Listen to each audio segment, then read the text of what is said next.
ધારી બગસરા ખાંભા ભાજપના ધારાસભ્ય જેવી કાકડિયાના પત્નીના નિવેદનથી ખળભળાટ, વિવાદ વધતા માફી માંગી. સ્થાનિક સ્વરાજની ચૂંટણીને લઈને ગરમાગરમીનો માહોલ જામ્યો છે. વિવાદાસ્પદ નિવેદનોથી રાજકારણ ગરમાયું છે. ત્યારે ધારી બગસરા ખાંભા મત વિસ્તારના ભાજપના ધારાસભ્ય જેવી કાકડિયાના પત્ની કોકિલાબેને વિધર્મીઓને લઈને નિવેદન આપ્યું. ધારાગણી જિલ્લા પંચાયત બેઠક પર ભાજપના ઉમેદવારનું ફોર્મ ભરતા સમયે કોકિલાબેને કહ્યું કે ભાજપ સંગઠનને વિધર્મીનો નાશ કરવાની ઝુંબેશ ઉપાડી ગુજરાતમાં કદાચ પ્રથમ વખત કોઈ ધારાસભ્યના પત્નીએ આ પ્રકારે ખુલ્લેઆમ વિધર્મી શબ્દનો પ્રયોગ કરી ઉશ્કેરણીજનક નિવેદન આપ્યું હતું તેવું માનવામાં આવી રહ્યું છે. ચૂંટણીના માહોલ વચ્ચે આ નિવેદનથી વિવાદના એંધાણ વર્તાઈ રહ્યા છે. આ ભાજપની સરકારે અને સંગઠને જે વિધર્મીનો નાશ કરવા માટે જે ઝુંબેશ ઉપાડી છે અને એટલા માટે બાપુને ટિકિટ આપી છે મહાવીર બાપુને, તો આપણે બધા સાથે મળી અને આ વિધર્મીનો નાશ કરીએ અને ભાજપને સક્ષમ કરવા માટેના જે દાવેદારો ઉમેદવારો મૂક્યા છે એ ઉમેદવારો વિજય થઈને આવે એવી દાન મહારાજના ચરણોમાં પ્રાર્થના કરીએ છીએ. બીજી તરફ જિલ્લા કોંગ્રેસ પ્રમુખ પ્રતાપ દુધાતે પલટવાર કર્યો. વિધર્મી કોને કહેવા માંગે છે આ વાત તેમને જ પૂછવી જોઈએ. અધિકારી શાસનમાં લોકો ત્રાહીમાં આવશે. આ નિવેદનથી લોકોના મુદ્દા ભટકાવવાની ભારતીય જનતા પાર્ટીનું ષડયંત્ર છે. આ વાત ઉપર હું વધારે એટલા માટે કંઈ કહેવા નથી માંગતો. વિધર્મી કોને કહેવા માંગે છે એ બોલનાર વ્યક્તિને જ આપ પૂછી લો. મારી તો મુખ્ય માંગ અને મુખ્ય પ્રજાજનને એટલી વિનંતી છે કે આ સ્થાનિક સ્વરાજ એ લોકોના લોકલ પ્રશ્નોનું ઇલેક્શન છે. ધોરાજીમાં ચૂંટણી લડવા કોંગ્રેસ પાસે ઉમેદવાર ન હોવાથી ભાજપે આપ્યા. ભાજપના ધારાસભ્યોએ કર્યા ધડાકા, કોંગ્રેસે કર્યો પલટવાર.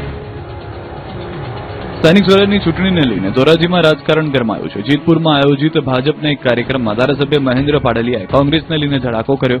તેમણે જાહેર મંચ પરથી સ્પષ્ટતા કરી કે કોંગ્રેસ પર પ્રહાર કર્યા. ધોરાજી નગરપાલિકાની ચૂંટણી લડવા માટે કોંગ્રેસ પાસે ઉમેદવાર નહીં હોવાથી ભાજપે ઉમેદવાર આપ્યા, જેને લઈને કોંગ્રેસના પૂર્વ ધારાસભ્ય લલિત વસોયાએ પલટવાર કર્યો અને આપ બડાઈ છોડી પોતાના પક્ષની ચિંતા કરવાની સલાહ આપી. કોંગ્રેસના ફોર્મ ભરવા માટે કોઈ ઉમેદવાર જ નહોતા, તો એ આપણે આનંદ થશે કે ઉમેદવારો આપણે આપ્યા કે ભાઈ તમારું ખરાબ લાગે તો આ ઉમેદવાર છે ને આનું ભરાવી દો. તમે અમુક જગ્યાએ ઉમેદવારો ન મળતા બહારથી ઉમેદવારો મૂક્યા છે. એ જ તમારી આ વિસ્તારની અંદર નબળાઈ બતાવી રહી છે. ત્યારે આપ બળાઈ કરીને કોંગ્રેસને કોચવાનું બંધ કરો અને તમે તમારું વિચારો. સુરતમાં ફોર્મ ચકાસણી વખતે ભાજપ કોંગ્રેસના કાર્યકર્તાઓ આમને સામને આવી ગયા. સુરતમાં સ્થાનિક સ્વરાજની ચૂંટણીનો માહોલ ગરમાયો છે. ત્યારે ફોર્મ ચકાસણીની પ્રક્રિયા દરમિયાન કલેક્ટર કચેરી ખાતે ભારે ડ્રામા સર્જાયો. ભાજપ અને કોંગ્રેસના કાર્યકર્તાઓ મોટી સંખ્યામાં ઉમટી પડ્યા અને એકબીજા સામે જોરદાર સૂત્રોચ્ચાર કરીને વિરોધ પ્રદર્શન કર્યું. ફોર્મ ચકાસણીના શાંત વાતાવરણ વચ્ચે અચાનક બંને પક્ષના કાર્યકર્તાઓ આમને સામને આવી જતા કલેક્ટર કચેરી થોડા સમય માટે રાજકીય અખાડામાં ફેરવાઈ ગઈ. બીજી તરફ સુરતના વોર્ડ નંબર 18ના અપક્ષ ઉમેદવારનું ફોર્મ રદ થયું. અપક્ષ ઉમેદવાર નરેન્દ્ર ચૌધરીનું ફોર્મ રદ થયું. નરેન્દ્ર ચૌધરી ભાજપનો કાર્યકર્તા હતો અને ટિકિટ ન મળતા અપક્ષમાંથી ભર્યું હતું ફોર્મ રદ થતા પોતાનો આક્રોશ ઠાલવ્યો હતો.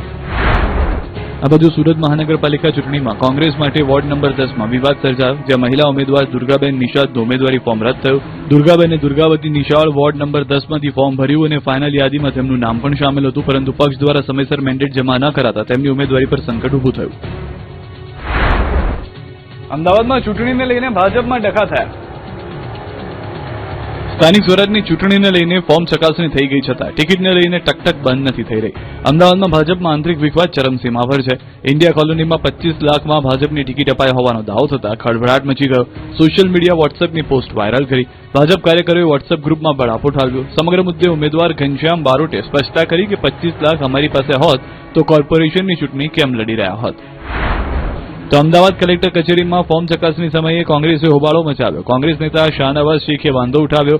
આક્ષેપ કર્યો કે દરિયાપુર, ખાડિયા, જમાલપુર ફોર્મ ચકાસણી વખતે માત્ર ઉમેદવાર હાજર રહી શકે, પરંતુ દરિયાપુર ધારાસભ્ય અંદર હાજર હતા. કૌશિક જૈનને અંદર કેમ રહેવા દીધા તેને લઈને સવાલ ઉઠાવ્યા.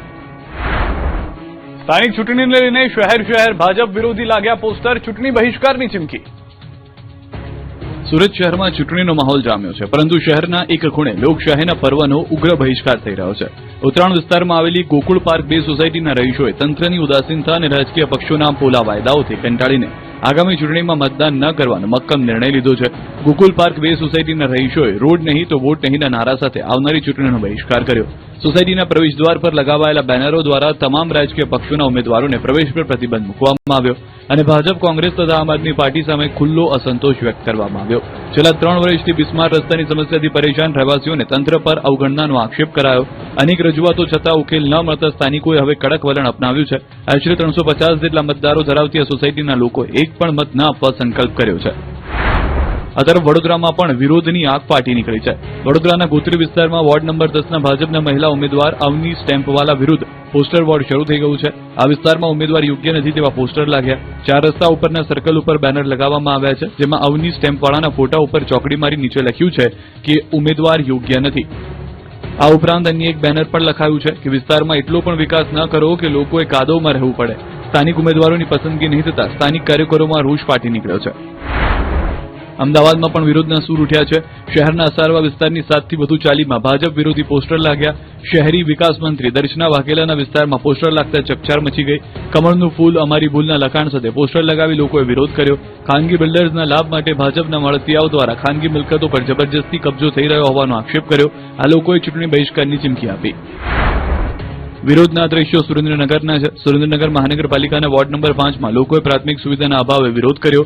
ચૂંટણીમાં મતદાન બહિષ્કાર કરવાની ચીમકી ઉચ્ચારી. ફેસબુક પર કમેન્ટ કરનારની ભાજપના ધારાસભ્ય કુમાર કાનાણીએ ઝાટકણી કાઢી.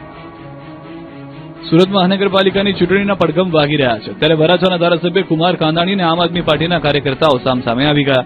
કાનાણી જ્યારે પોતાના વિકાસ કાર્યનું ફેસબુક લાઈવ કરી રહ્યા હતા, ત્યારે આપના એક કાર્યકર્તાએ કરેલી કમેન્ટ બાદ વિવાદ વકર્યો. સામાન્ય રીતે શાંત જણાતા કાનાણીએ આ વખતે આક્રમક મિજાજ ધારણ કર્યો. વોર્ડ નંબર 3ના કાર્યાલય ઉદઘાટન સમયે તેમણે આ કમેન્ટનો જવાબ આપતા કહ્યું કે તું સત્તામાં આવીશ તો શું તારા બાપના પૈસાથી વિકાસ કરીશ? મેં વિકાસની વાત મૂકી, મારું લાઈવ ચાલતું હતું, એમાંથી એક આચાર્ય કોમેન્ટ કરી કે એ તો પ્રજાના ટેક્સના પૈસામાં જ કરો છો, તો તું સત્તામાં તારા બાપના પૈસાથી કરીશ?